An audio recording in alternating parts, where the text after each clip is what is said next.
My mind danced through the plan as I spoke, and I felt the excitement build in my stomach. Yeah, we could do this if Sheila and I worked together. We could figure out how to set the logs for the walls and build a little hut.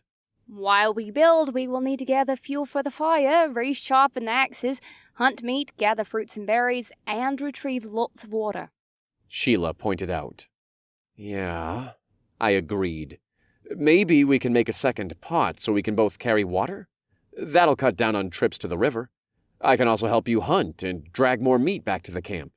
Yes. Sheila nodded, and a small smile spread across her perfect lips. These tasks will be easier now that we have you with us, Victor. We will need to get some clay from the riverbed and then make a few extra trips for water so we can make the pot. I made these two, Galmine said as she gestured to the cooking and water pots. It's fun. I just take the clay, roll it into long pieces, stack them on top of each other in circles, smooth it out, and then let the fire heat it. I could make a lot more if you need them. Great, I said as I smiled at the beautiful rock woman. We should do that as soon as we can tomorrow morning. Maybe you can make it a bit larger than the first one, so we can carry more water. You idiots are simply wasting calories on being stupid. Trell sighed with exasperation. Building your little play fort will mean you need 2 or 3 times more water and food. I said as I turned over the Spider-Woman's words in my head. As much as I didn't want to admit it, she was right. Building a walled fort outside in the heat was going to be a ton of work.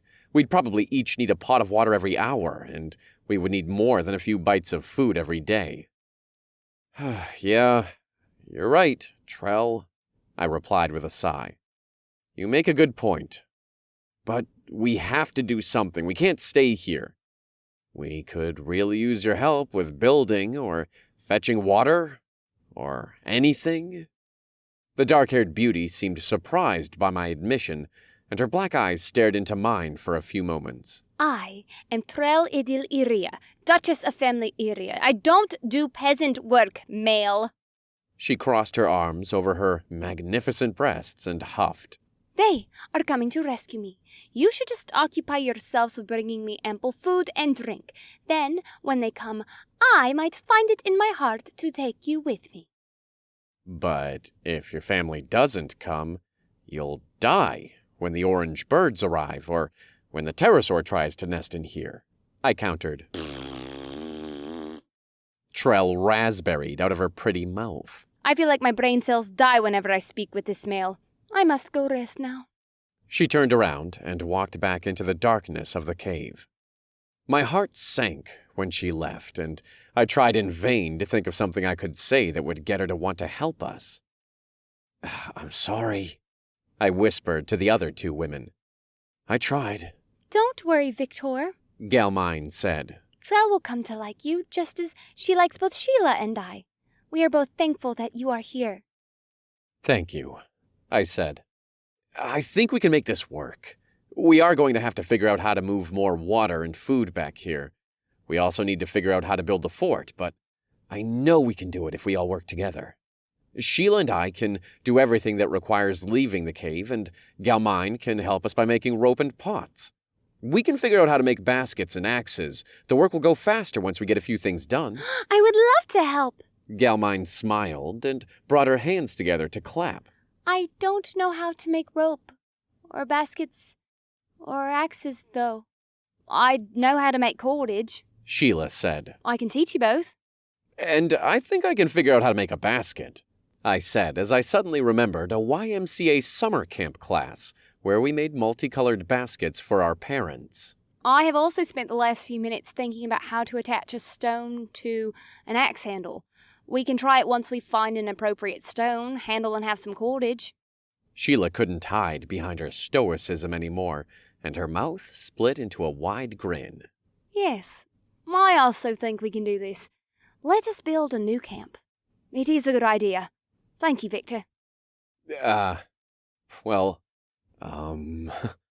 said as the beautiful women both smiled at me. I just want help. It's going to be a lot of work. My face was blushing again, and my heart was hammering in my chest. Dang, I'd been around plenty of beautiful girls, but Galmine and Sheila were off the scale. It might help if we build a door to the cave, Sheila said as she pointed toward the back where Trell's room was. I've collected some extra spear poles. A door might buy us some additional time to run up the ramp and defend the entrance. Yeah, that's a great idea, Sheila, I said as I hopped to my feet. Let's take a look. Galmine seemed surprised I made it to my feet so fast, and she raised her arms so I could help her up. Her seemingly naked body was inches away as she slowly rose to meet me. For an awkward second, we faced each other next to the fire, and then she grabbed me around my waist and pulled me into another hug. Like before, she felt warm against my body, but this time I also caught a whiff of flowery perfume.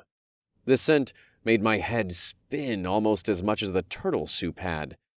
I reluctantly pushed her away, aware that Sheila was now standing just behind me. What was that for? I asked the gray-skinned beauty. Another welcome to our group, Victor, Galmine said with a big smile. Plus, you radiate warmth, and you are hard and soft at the same time.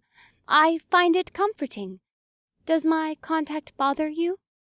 Trell made a gagging sound from behind her privacy curtain, but the three of us ignored it. No, I really like your hugs. I just don't think I've done enough to earn one. I tried not to make a big deal of adjusting the front of my pants. Rubbing up against her had made me two different kinds of hot. You earned it by staying with us and giving us hope, Galmine said while tapping into her bubbly energy. You said it yourself. We were living day to day with no relief in sight.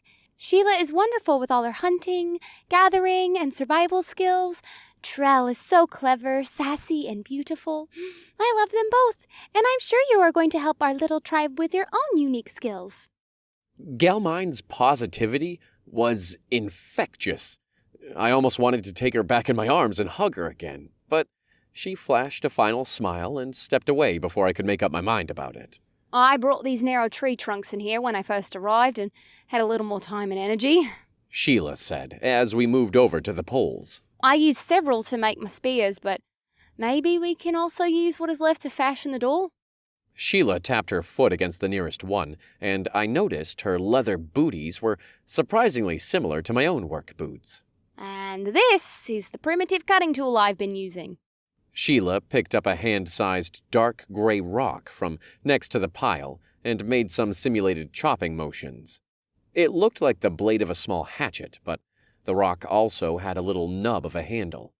It was sharp at the blade part, but it must have taken her half an hour to cut each of these poles. I see your point, I replied. That doesn't look user-friendly. If we make some better tools, a door would be simple. It would at least stop winged dinos from sneaking in. If we are out getting water or whatever, we have to know the other two are safe. Once we make the cordage, it will be simple to wrap the poles, Sheila replied. We can lay them out right here on the floor. Solving the problem of the door would be easy for someone who knew what they were doing. I had friends in high school who could rip apart their cars and put them back together with their eyes closed, but I wasn't that skilled. I could swing a hammer or operate a saw as well as anyone, though most of my handyman skills came after watching online help videos. I didn't even have the ability to search. Fortunately, I'd seen lots of security doors at the various LA County animal shelters. Often, they had complicated metal gates that spun against a row of bars, so dogs and cats couldn't go back through. I doubted we could build a proper turnstile, but maybe it would be enough to put up a spiked barrier instead of a true door on a hinge. I explained my new proposal to the two women as best I could without pen and paper. Basically, I suggested a primitive teepee shape with sharp spear ends tied up and down the front, pointing toward the outside. That way, if a bird got close, it would get a nasty surprise, but we could move the barrier aside when we needed to pass through. It probably wouldn't hold up if a bigger threat came along, but I didn't think anything could stop a T-Rex if it really wanted inside our cave. That is a clever solution, Sheila remarked. All our buildings have swinging doors, so I wasn't thinking of alternative designs. We'll need lots of cord, but this should be far easier to make and serve the same function as a small door. It was my idea, I said with a relieved chuckle. You can thank the confined dogs and cats of L.A. County. Although, even this probably wouldn't stop some of those strays.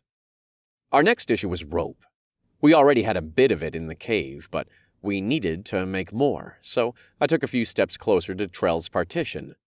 The cord at the top was a little thicker than my bootlaces, but supported the curtain with only a slight drop in the line.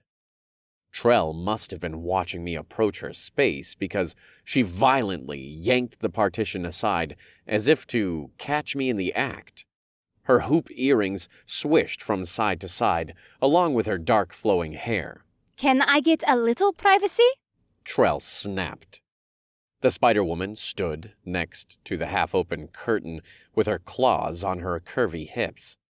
Despite being a little cooler in the rear of the cave, beads of sweat clung to her exposed cleavage like condensation on the shower door. I pretended to be interested in the silky material of her curtain, but my eyes went right back to those wet breasts. I don't know how long I stood there with my tongue wrapped in a knot, but it was several seconds longer than I should have. Well, what is it, male? Trell growled impatience. Did you not hear me say I didn't want to be involved in your tiresome planning? As much as her human features made me burn with desire, her legs hung off her back as nagging reminders of how alien she was. She was beautiful, but every time she opened her mouth, she lost a little hotness. Ms. Trell, did you make this rope? Can you make more? I pointed to her curtain while using a friendly voice. Wrong, wrong, and wrong! Trell shot back with increasing volume. I am not Miss, whatever that means. The male may be in our group, but is still not allowed to address me simply as Trell. And this isn't rope, it is art. I glanced back and forth to Sheila and Galmine, unsure how to handle the difficult woman. Nothing I said to her was ever right. But can you make more? Sheila countered, as if Trell didn't just bite my head off.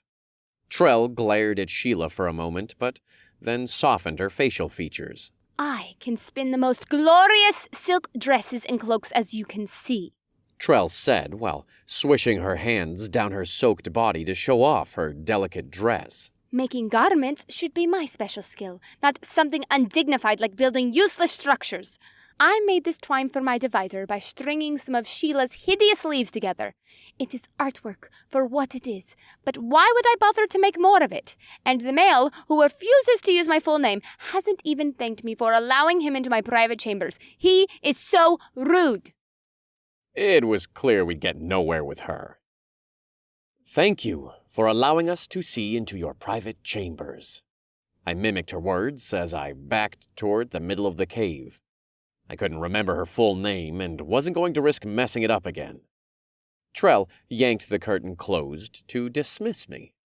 I was dying to ask Sheila and Galmine how they survived so long with the ungrateful Spider-Woman, but before I could ask, I accidentally stepped on something that let out a squawk. Jinx! I blurted as I looked at the blue chocobo-looking bird. The dino-bird flapped his tiny wings and squealed while he ran around the cave floor. Maybe he thought I was going to kick him again, but it only took a few moments before he snuggled up next to my boot, apparently forgetting all about it. I crouched down to meet the little bird at his level and was surprised when he didn't flee. I first looked him in the eyes, hoping to see signs of intelligence, but the beady black orbs didn't give any clues to his thoughts. Sorry, bud. My bad, I said. He followed you again, Sheila remarked. I winked on my IQ and saw a flashing notice on the top of the overlay. The interface said Jinfingopteryx tamed. I don't believe it, I said with amazement. What is it, Victor?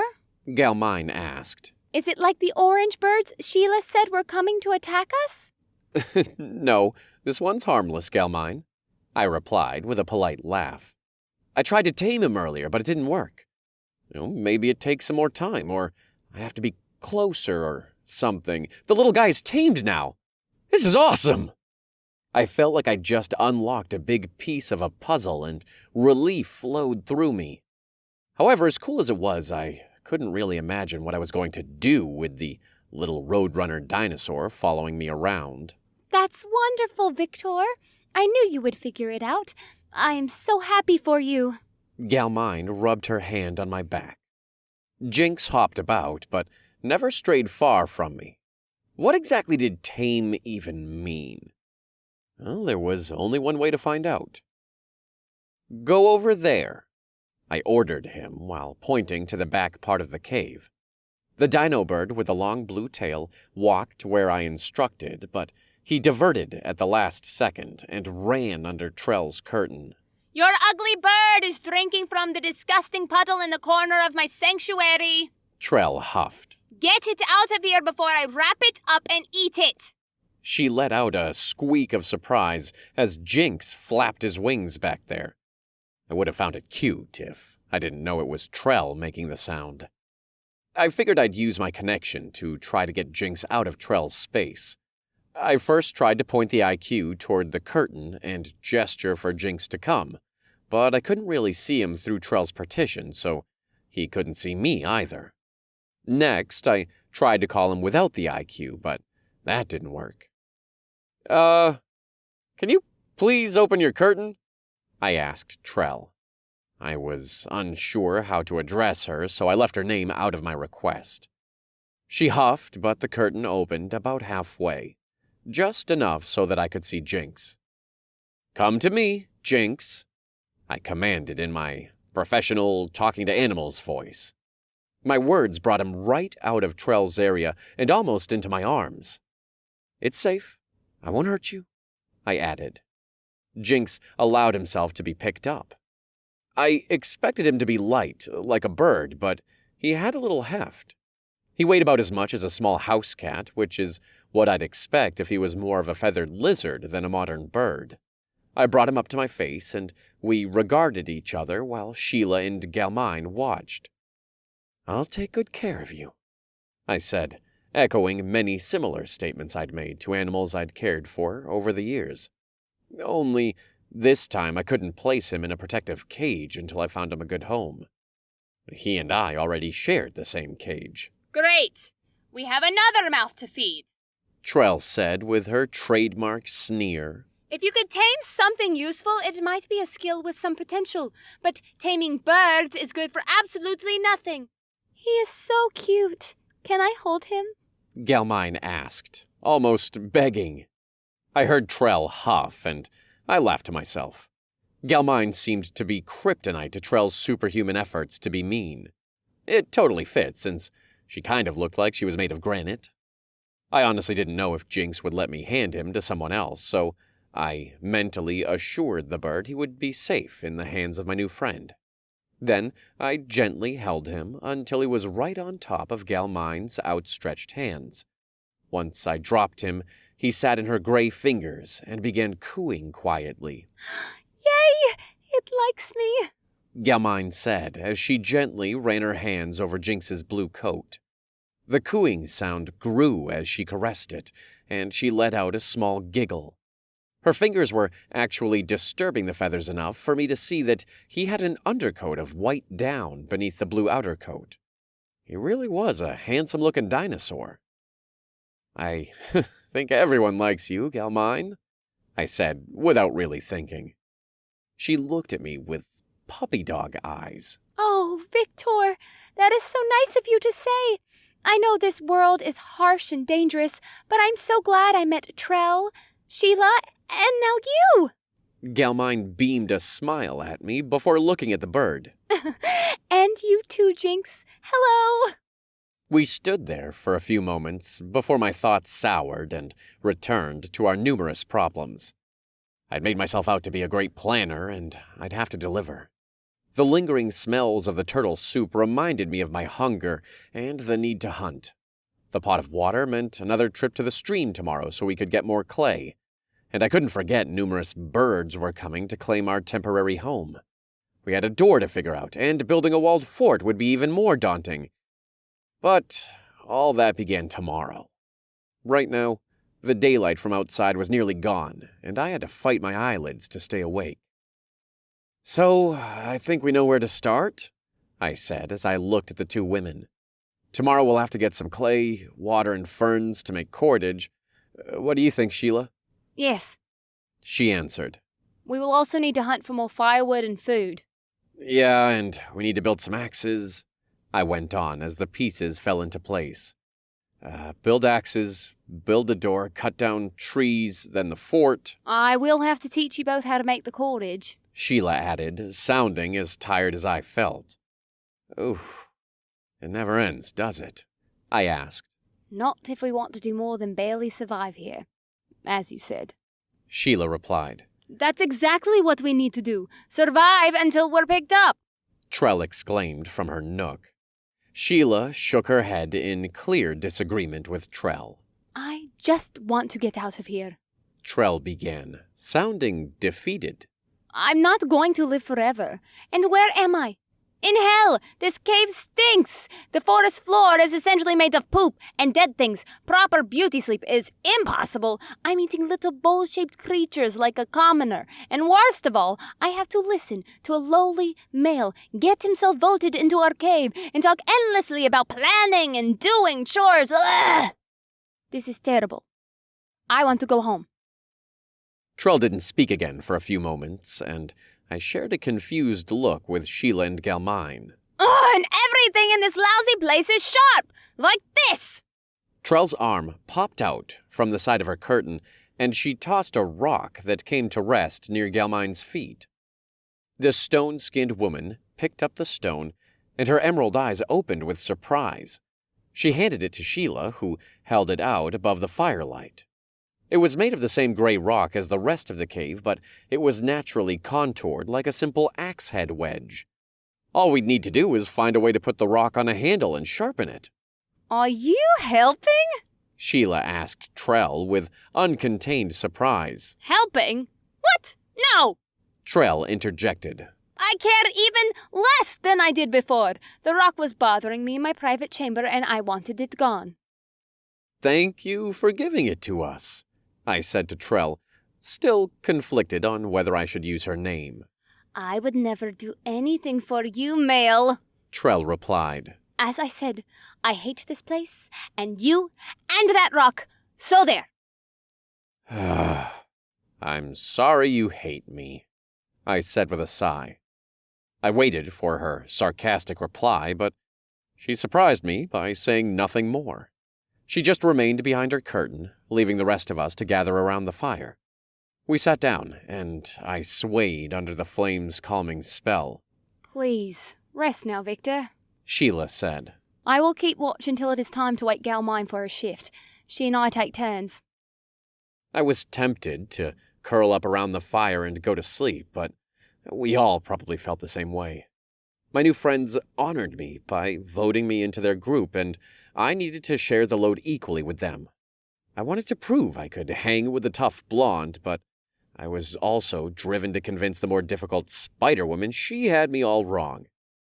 "I'll take first watch, Sheila," I said with as much energy as I could muster. "I can tell you're even more tired than me. You've been at it for too long, more than all of us. It's time you took a break." She narrowed her eyes for a moment, but then I saw her shoulders relax some. She might have been the stronger warrior based solely on stats, but she'd been on high alert for weeks and was wrecked.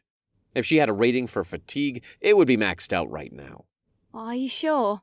She asked. You've earned a rest too. Her voice wasn't very convincing. "I'm absolutely sure," I replied. "All I need is for you to show me where you keep guard." I followed her to the front entrance of the cave, but before the feline woman could show me where to keep watch, she reached to my face and held her hand over my mouth. Her movement surprised me, and I looked into her eyes as she muffled my involuntary gasp. Sheila pointed down the hill toward one of the open clearings between the large trees. 6 or 7 shapes floated back and forth in the deep shadows. Even in the washed-out light of dusk, I recognized the outlines of the vicious little green-feathered raptors I'd met when I landed on this world. If they came up the ramp, they could end my grand strategy game with a few lazy chomps. We couldn't stop all of them. The pack of dinosaurs nosed around like bloodhounds in search of a lost scent, and I worried they would smell Sheila and me. I also worried Galmine or Trell would call out and accidentally give us away, or that the dinos would hear my heart hammering in my chest. Then, I thought about my new pet. Jinx woke me up from my hole this morning, and I now wondered if he knew Sheila was stalking me. Jinx ran into my foot when Sheila and I first saw the pterodactyl, then he ran into me again tonight. Did he know these guys were out here? Was it a warning, or did he come to the cave because he was scared shitless? If I lived long enough, I was going to study my blue friend and find out exactly what Tame could do for me. The pterodactyl belted out strange chirps at the green raptors when they got too close to the base of its tree. The raptors replied with their own shrieks as they nosed around the trunk. It was dark before they finally ran off into the night, following the yippee call of the alpha male. Long after they left, Sheila touched me on the elbow to get my attention, and I released all the stress built up in my chest with one long exhale. "Oh, that was insane," I whispered. "Those are what attacked the others I came here with." They are fearsome, Sheila whispered. I would hate to encounter even one of them.